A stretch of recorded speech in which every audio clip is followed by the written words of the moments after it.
Hi everyone, welcome to Badminton Racket Review in this 2018 test session and racket number 592. We have got a Yonex Duora 8XP. So let's start with some details on the racket and the individual spec. This is a 3U in weight racket. Balance of the Duora, it says here, is even. So the balance with this, so the weight within the shaft evens out the balance of the racket, not towards the head or towards what's described as head light. It's even balanced, and we know the stiffness, even though it doesn't tell you on the racket, it is stiff. Oh, right, stiff. Right. What other information do we have here? So string tension. You know the Duoras, right? 35 pounds. Let me tell you something about 35 pounds.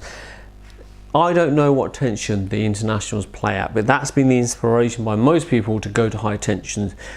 A lot of the very quick players I know who strung at 31, 32 pounds maxed out at that, and a lot of them were re-stringing the rackets much more frequently because of the high tensions and the chances of snapping the string.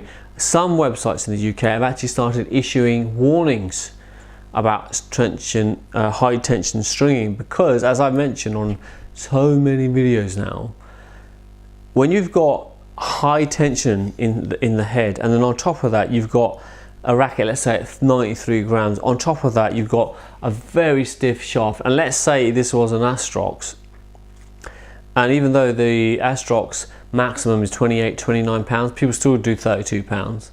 So you've got head heavy, heavy weight, stiff shaft, massive tension here. Do you know how much resistance you're meeting the shuttlecock with at that point? And that reverberates into your body, into your muscles, and that's what starts causing a muscle tissue tearing or fatigue within your muscles, and for a lot of people it becomes a major problem. So this racket, now the Duora 9 apparently is very similar. It has the same technologies as the Duora 10. This Duora 8XP has the same technologies as the Z Strike apparently. I've just been doing a bit of reading here.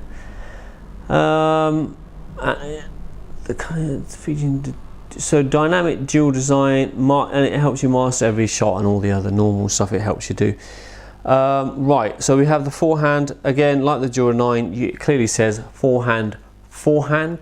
That would be the forehand side there and the backhand side there.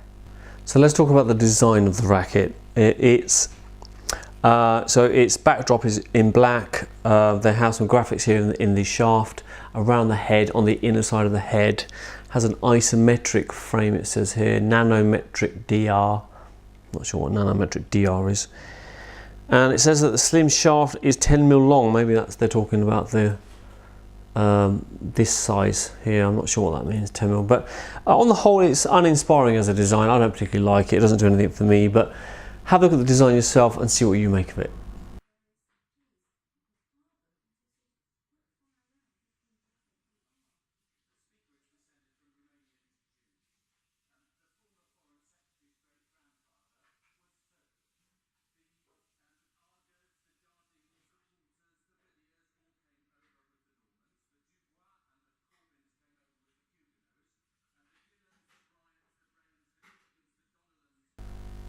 Okay, so price and availability. So in the UK, this racket is priced around £132, there or thereabouts, and its availability seems to be fairly good. So you're able to pick it up from more than just one outlet. It's difficult for us to check the availability across the globe, but we do know that they are available in Asia. Not sure about Europe and other parts of the world though. We will be selling this one at our racket sales website, which is there's a link to below. Now, in terms of the weight of this racket, we're going to do a weight test now. We're going to see how much it weighs with the strings in place and the grip. Let's do that now.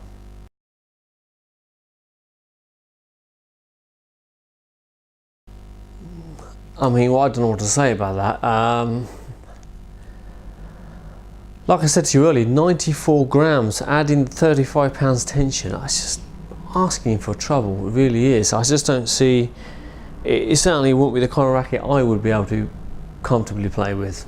So you need to be super heavy duty to be able to handle the strings at that sort of tension, even over 30 pounds, that kind of weight. It's definitely not going to be everyone's cup of tea.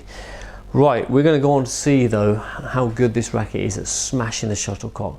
Our player, as I've said before, always hits the shuttle at the same kind of power, and what we're doing is looking to measure the velocity of the shuttlecock in kilometers per hour.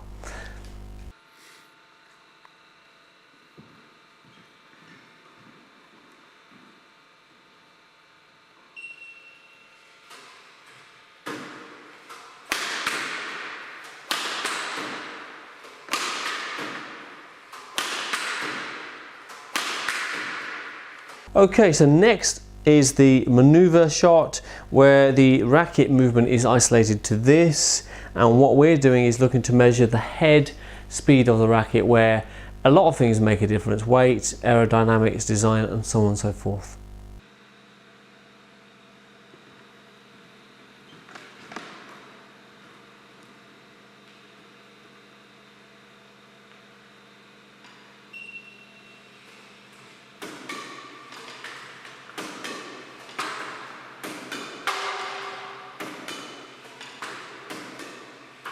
The next shot is more simplistic in its design. It is designed to see how easy it is to control the shuttlecock with this racket.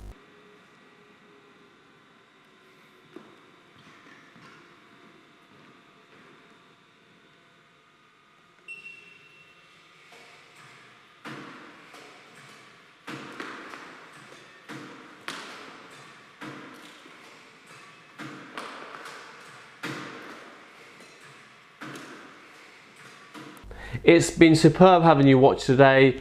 It's really good, the amount of support we're getting. Keep showing your support to Badminton Racket Review. Subscribe to our channel, press the like button, leave your comments. We'll try our best always to respond to comments, as you can see in all our pages.